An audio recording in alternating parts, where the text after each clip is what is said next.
Alhamdulillah, great.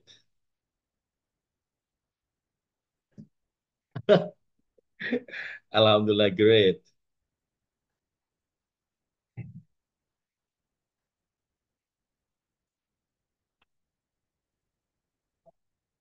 Ya, habis Jumat, eh, kebetulan kita juga mau persiapan untuk ke Bangkal Belitung dan Palangkaraya.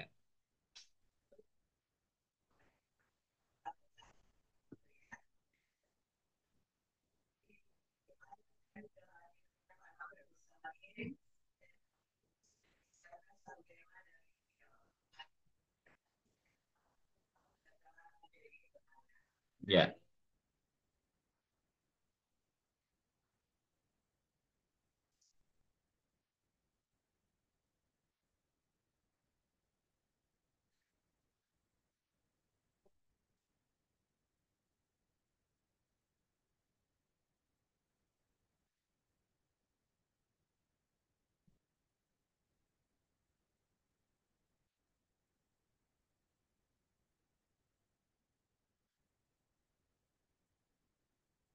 Belum ke belakang ya? Bukan ya?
ya, Dan pernah apa kita masih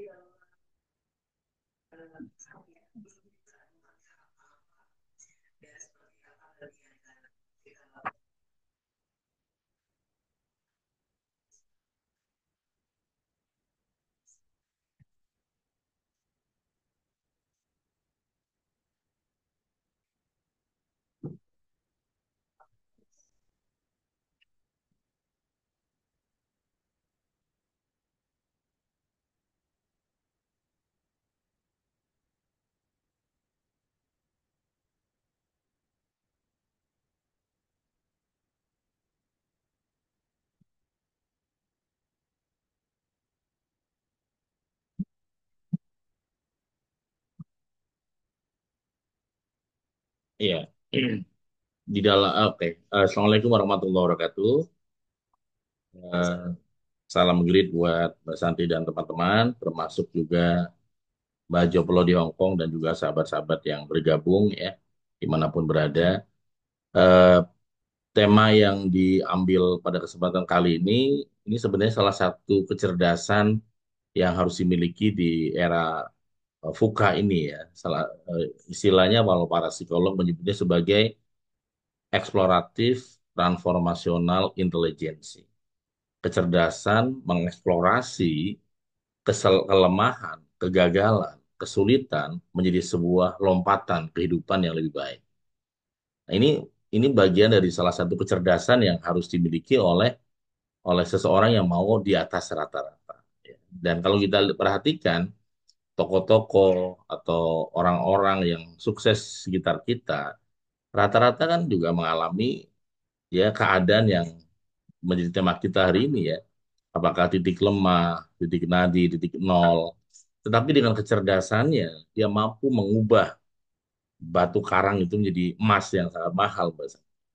Nah, ini menjadi hal yang harus kita latih, ya, harus kita pikirkan di dalam ilmu seven awareness sendiri, kita menyebutnya adalah transhuman atau manusia-manusia di atas rata-rata. Ya. Nah, bagaimana pandangan dari The Seven Awareness, teman-teman yang great, di dalam Seven Awareness sendiri melihat bahwa ada beberapa hal yang harus dimiliki agar kita memiliki sebuah kecerdasan baru tadi adalah eksploratif transformasional intelijensi. Nah, ada istilah yang sangat mudah pada kesempatan kali ini karena tema kita terbatas. Ada dua hal, Mbak. Yang pertama adalah belief, yang kedua adalah trust. Nah, belief artinya kita harus percaya ke dalam diri sendiri bahwa satu-satunya orang yang bisa membuat kita bangkit dalam kehidupan apapun, satu-satunya orang yang kita percaya pada saat dunia tidak bisa menolong kita, pada saat orang lain meninggalkan dan meremehkan kita, bahkan menyalahkan kita. Selama masih ada seseorang yang dicermin itu dan dia masih setuju bahwa Anda masih bisa punya kesempatan meraih kembali kesempatan kedua, maka saya yakin bahwa no one can stop you ya. Nggak ada satu orang pun yang bisa menghentikan Anda gitu. Kita ambil contoh misalkan Ariel. Ariel ya dari awalnya Peter Pan, sekarang Noah. Orang menduga bahwa Ariel itu sudah selesai, Mbak.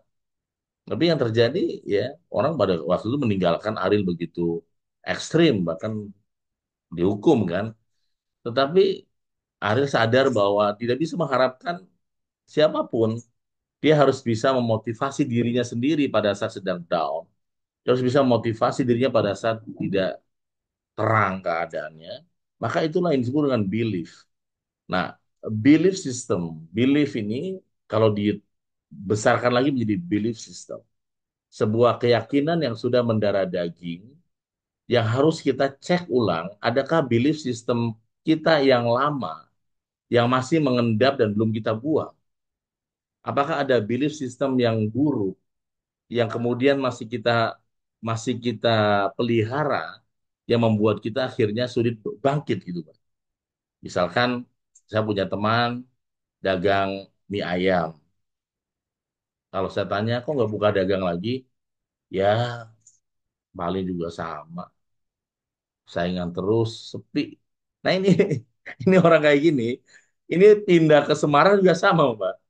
Ya, ini juga. Karena dia punya belief system di masa lalunya, begitu menggendong dia begitu keras, sehingga akhirnya dia hidup di masa lalu itu. Gitu. Ada orang, ada orang yang kemudian punya belief bahwa ya kayaknya saya nggak bisa usaha deh. Ini soal udah 3 kali gagal terus. Keempat juga gagal lagi lah. Lima juga udah lah. Mendingan saya banting setir ya. Jadi pegawai aja. Nah, padahal sebenarnya kegagalan yang keempat itulah kegagalan yang terakhir dia. Kalau dia mau mencoba sekali lagi dan never never give up, mungkin yang kelima itulah jalan sukses dia. Nah, ini jadi belief itu harus diperbaiki. Bagaimana kita memperbaiki ke dalam dulu. Dan ini lebih ruwet, lebih sulit, lebih gelap, seperti rumah yang nggak ada lampu. Kalau di luar lebih terang gitu. Jadi tidak mudah membuka belief system. Oleh karena itulah pelatihan The Seven Awareness hadir. Kita membantu teman-teman ini untuk masuk memperbaiki belief system yang lama dengan belief system yang baru, Mbak. Nah, ini yang kenapa banyak orang akhirnya sulit bangkit dari kegagalan, sulit hidup dengan versi terbarunya. Ibaratnya kalau laptop dia pernah sukses di masanya ya, tapi sekarang ditinggal oleh zamannya. Nah, itu jangan sampai kita ditinggal oleh zamannya gitu, Mbak.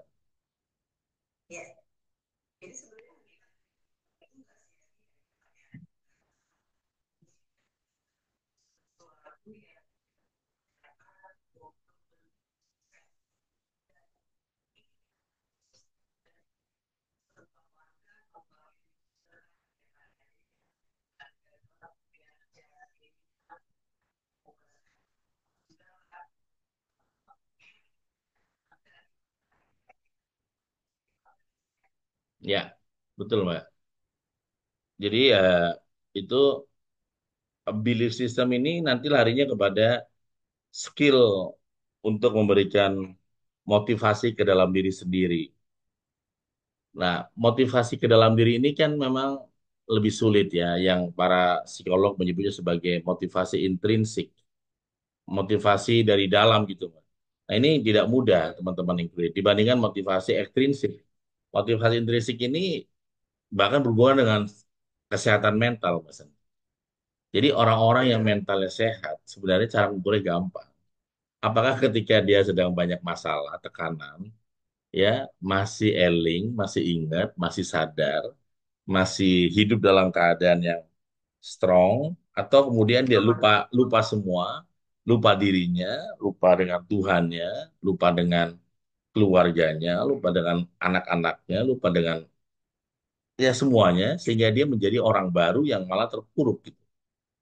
Karena dalam psikologi The Seven Wonders sendiri, yang namanya masalah atau tadi keadaan yang buruk itu kan menjadi dua opsi. Satu yang namanya one minute awareness, satu yang namanya one minute nonsense. Nah, tinggal bagaimana dia bisa men-switch dari one minute awareness menjadi one minute nonsense. Maka tadi bagaimana caranya? Maka ada siang ini kita ambil dua strategi. Pertama adalah belief ke dalam. Kita membersihkan ruang-ruang gelap dalam rumah kita sendiri, di hati kita, dari mulai pikiran buruk kita ganti dengan pikiran positif, hati yang gelisah kita ganti dengan hati yang tenang, jiwa yang tidak puas dalam hidup menjadi jiwa yang mensyukuri kenikmatan dalam kekurangan. Nah, ini kita perbaiki ke dalam ini, karena ke dalam ini kita nggak bisa minta tolong ke orang, Mbak. Nah, kalau ke dalam ini harus kita punya kesungguhan memperbaiki diri. Kalau dalam Al-Quran itu sebutnya sebagai nafas. Maka ada firman Allah bahwa sesungguhnya Allah tidak mengubah sebuah kaum kecuali kaum tersebut mengubah nasibnya sendiri. Jadi ya bi anfusihim, kata-kata anfus ini nafas. Nafas ini artinya jiwa. Kecuali jiwanya mau berubah, baru semua berubah. Nah, mengenali kita ini sulit mengenali jiwa kita sendiri. Bahkan bukan hanya kita, para psikolog-psikolog barat pun kesulitan mengenali apa itu jiwa.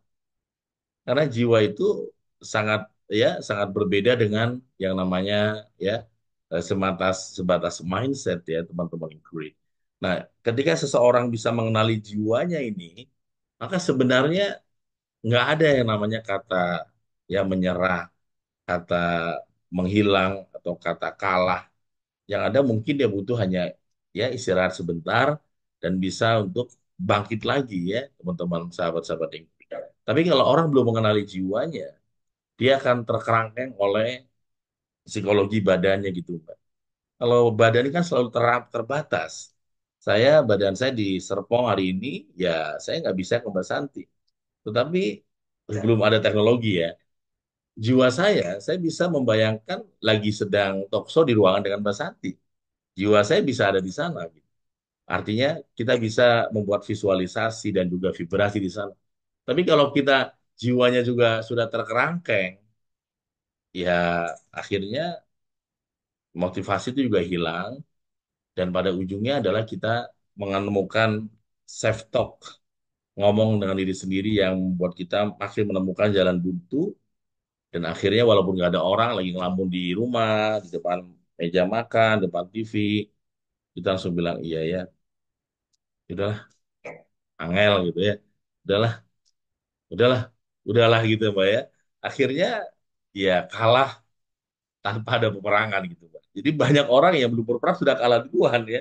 Kalahnya oleh ya suasana kebatinan diri dia yang memang muncul gitu. Gitu.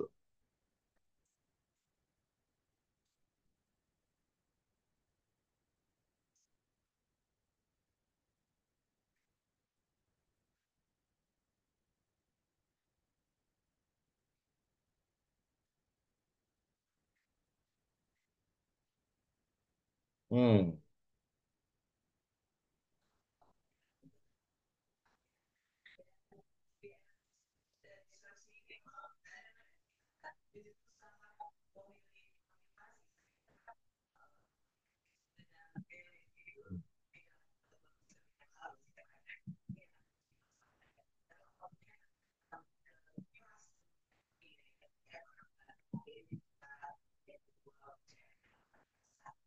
Ya, ya betul Mbak. Ya, saya rasa sebelum kita bicara trust ke luar, maka harus belief ke dalam dengan benar. Ya. Ini yang dilatih dalam Narco Center dengan konsep 21 Days to be Transhuman kan. Bagaimana kita menata, membersihkan belief system kita tuh nggak langsung instan. Jadi butuh 21 hari, gagal, ngulang lagi, gagal, ngulang terus saja sabar. Kayak membersihkan rumah yang busuk, rumah yang kotor, rumah yang jarang dipakai, yang nggak ada instan. Butuh proses ya, butuh proses dan keberanian, ketekunan, kesungguhan. Ya, akhirnya rapi juga, Mbak.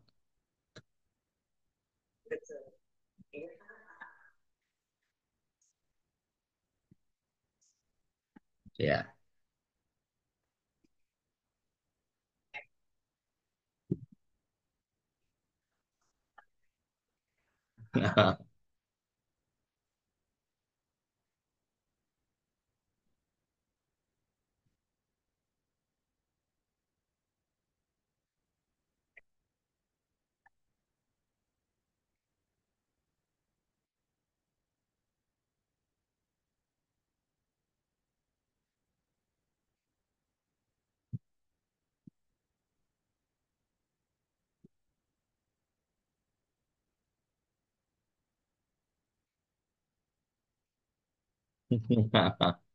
Pakai bahasa Thailand.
Ya, Mas Indra, terima kasih ya. Kadang-kadang kalau istilahnya self awareness itu kan, kalau buku self awareness ada namanya 3T, tafakur ke dalam, tadabur itu keluar, dan tasyakur. Jadi tafakur itu ke dalam. Bisa jadi apa yang disampaikan oleh Mas Indra bahwa kita sudah melakukan sebuah tafakur ke dalam dan menemukan bahwa kita sudah semaksimal mungkin berlari dan belum berhasil gitu ya Mbak Santi. Kadang-kadang kita butuh juga tadabbur. Kita butuh melihat orang lain. Apakah di alam semesta ini kitalah one and only orang yang lari paling cepat dan jalan di tempat? Atau jangan-jangan ada orang lebih sulit daripada kita, Mbak. Lebih ekstrim daripada kita. Lebih banyak beban daripada kita. Tapi dia punya jiwa lebih kuat daripada kita. Dia mungkin ya mengalami beribu-ribu kesalahan atau kegagalan. Tapi di mata dia, semakin dia gagal, semakin dia dapat ilmu baru di situ. Sehingga kegagalan adalah novelty buat dia. Kegagalan adalah bukan soal mental, tapi hanya bagaimana cara kita yang salah. Tapi mental itu nggak berpengaruh. Mental dia mental pemenang. Kegagalan ya sebuah ya hanya sebuah cara tadi. Sehingga ketika caranya salah, ya dia buat cara baru, tapi nggak sampai ke mental gitu. Tapi kalau sampai ke mental, biasanya baru sekali gagal langsung baper gitu. Ya kayak ditolak oleh perempuan lah, laki-laki langsung baper, dia nganggep bahwa lah, perempuan pasti sama karena saya miskin, saya belum punya kerjaan yang matang, saya nggak glowing, paling juga nolak ah udah. Akhirnya dia merasa kayak gitu kan. Nah, oleh karena itu satu sisi yang harus kita pelajari selain yang namanya tadabbur, juga ada namanya tasyakur. Tasyakur itu apa? Coba Mas Iqbal ya, Mas Andi. Mas Indra, saya punya anak empat ya. Anak saya yang ya ada suka main game juga ya. Ketika saya ajak ke mall, dia main game itu, Mbak, Mas Andi main game itu, kalau kadang-kadang diajak suruh makan aja nggak mau. Makan dulu kayak gitu ya, lagi di mall gitu, lagi main game. Dia fokus banget, Mbak. Fokus banget. Dan kalah. Kadang-kadang kalah. Tapi saya hampir nggak pernah melihat anak saya kalau main game kalah, menangis dan dia trauma. Kalau dia kalah, dia ngapain lagi, Mbak? Dia minta uang, ngapain lagi? Ngulang lagi, ngulang lagi, dan kalah lagi. Terus ngapain lagi?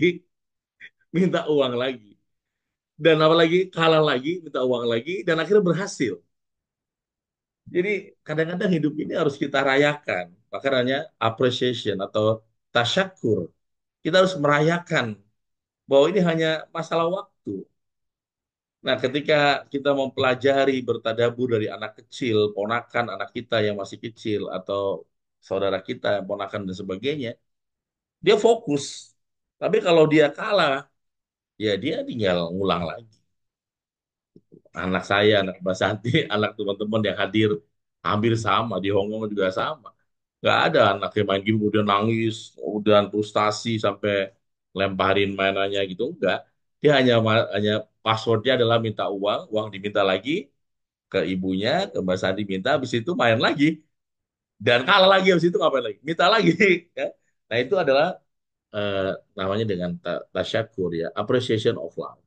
Jadi mari kita berhasil mencari celah untuk merayakan apa disebut dengan kegagalan betul tadi adalah kesuksesan yang tertunda kalau kita betul-betul ya fokus. Jadi rumus yang terakhir dalam tasyakur itu adalah fokus dan kita merayakannya. Ketika kita gagal, kita merayakannya. Saya sebelum menjadi penulis yang sekarang di Gramedia seperti ini, dulu buku pertama saya di Gramedia itu saya mesti membeli buku oleh Gramedia, 3.000 buah, 3.000 eksemplar pada saat awal. Sekarang Gramedia datang ke Nako Center untuk meminta saya nulis buku. Tapi kalau saya dulu menyerah ketika dikasih tantangan di awal, Mbak, mungkin nggak ada buku-buku saya hampir 14 buku hari ini. Itu tapi teman-teman saya ketika dia masuk Gramedia dia sudah mundur duluan. Nanti katanya harus bagus, harus bayar. Saya nggak punya uang, saya cuma masih ngontrak. Udahlah nanti aja lah saya majunya kalau udah punya rumah nulis bukunya. Nah itu akhirnya mas udah maju rumah. Saya tanya gimana? Udahlah udah ini sulit lah. Nah itu contoh kan. Jadi ya teman-teman include dengan 3T tadi. Tafakur, tadabur, dan tasyakur.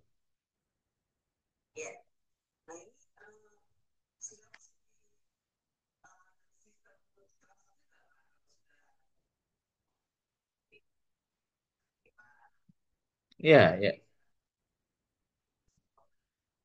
ya itu kalau di dalam seven awareness itu udah tiga awareness ya. Satu awareness pertama, awareness of thinking adalah tafakur.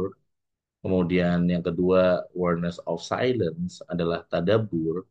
Dan awareness of surrender adalah tasyakur. Bagaimana kita surrender sini kan kalau dalam ilmu seven awareness bukan malah menyerah, bukan malah menghilang, tapi surrender adalah merayakan, ya, merayakan merayakan sesuatu yang, ya, yang orang menyebut kita adalah masa-masa sulit, tapi kita masih merayakannya, bahwa selama masih ada wajahmu, dirimu di cermin itu, kita bisa menyalip kembali. Dan orang tuh nggak melihat bahwa kamu masih punya satu orang yang sangat hebat di dirimu sendiri itu untuk bisa berlari lebih cepat. Begitu, Mbak.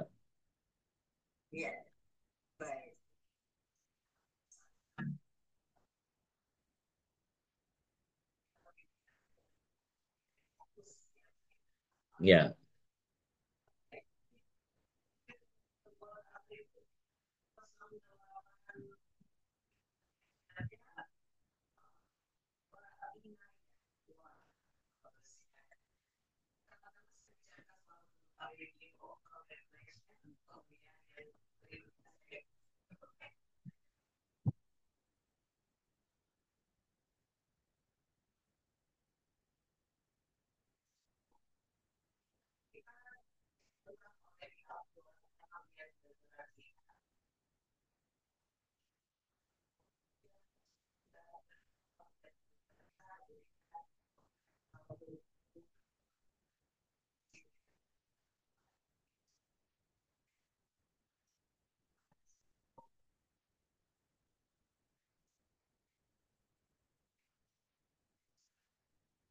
ya, menurut saya ya kalau kita mengenali jiwa kita sendiri, ya coba temukanlah inner voice ya, suara hati kita sendiri. Apakah kita harus give up atau harus terus maju tapi dengan cara lebih pelan, dengan cara-cara baru gitu ya.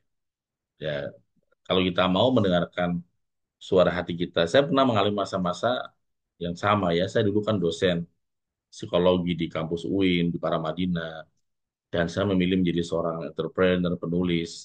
Banyak teman-teman saya menyalahkan saya karena posisi enak malah ninggalin CPNS, calon pegawai negeri sipil, memilih jalan yang gelap gulita, nggak ada jaminan, sebagainya.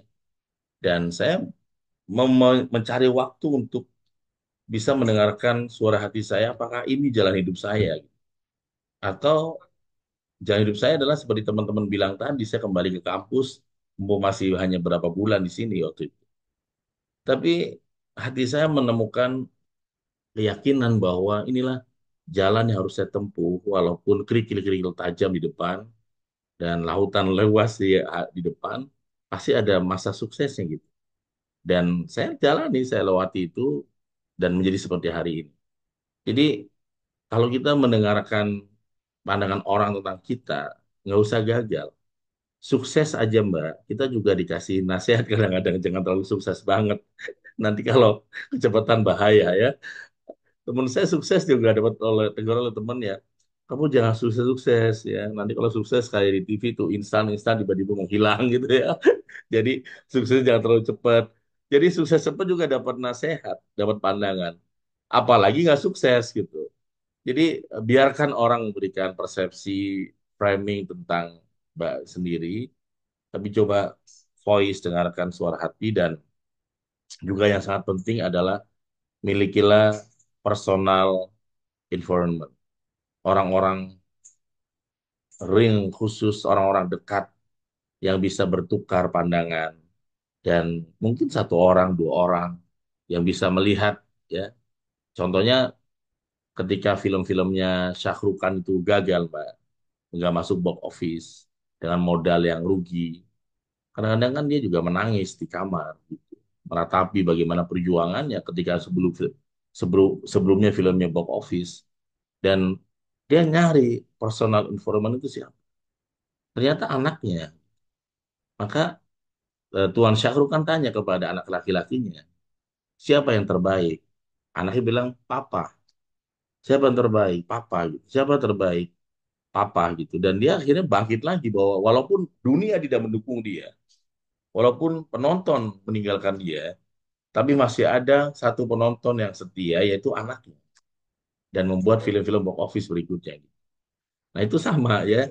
Silakan Mbak Ina ya, mungkin cari personal informannya siapa, apa mungkin ayah, bunda, suami, atau adik yang dia adalah orang yang sama ya, penggemar setia Anda ya, yang selalu melihat sisi baik, sisi hebat, sisi terbaik pada saat kita sedang terpuruk.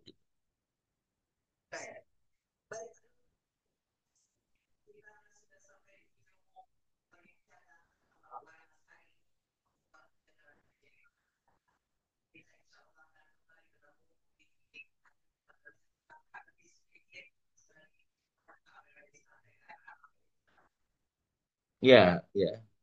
Apa yang Mbak Joplo tulis juga di chat itu, Mbak, bahwa ya, ya kita harus menjadi versi terbaru kita ya. Ada versi lama, saya yang lama, yang pemalu, mungkin versi baru yang pemberani. Versi lama adalah yang banyak hutang, versi baru yang banyak sodako, versi lama yang banyak masalah, versi baru yang banyak solusi. Buatlah versi baru Anda, ya, karena Anda adalah bisa menciptakan profil sendiri, maka buatlah versi terbaru sosok Anda di tahun 2025 yang mungkin bertolak belakang dengan versi lamanya. Dan selamat membuat versi terbarunya gitu.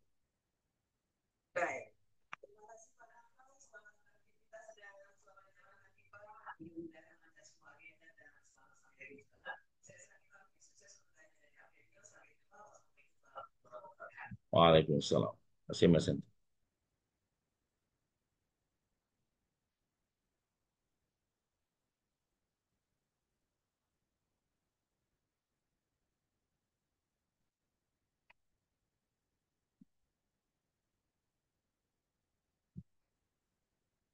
Oke, teman-teman yang great. Barusan tadi saya bicara tentang bagaimana kita bangkit dari kegagalan untuk sukses di atas rata-rata. Terima kasih. Sampai ketemu hari Jumat yang akan datang.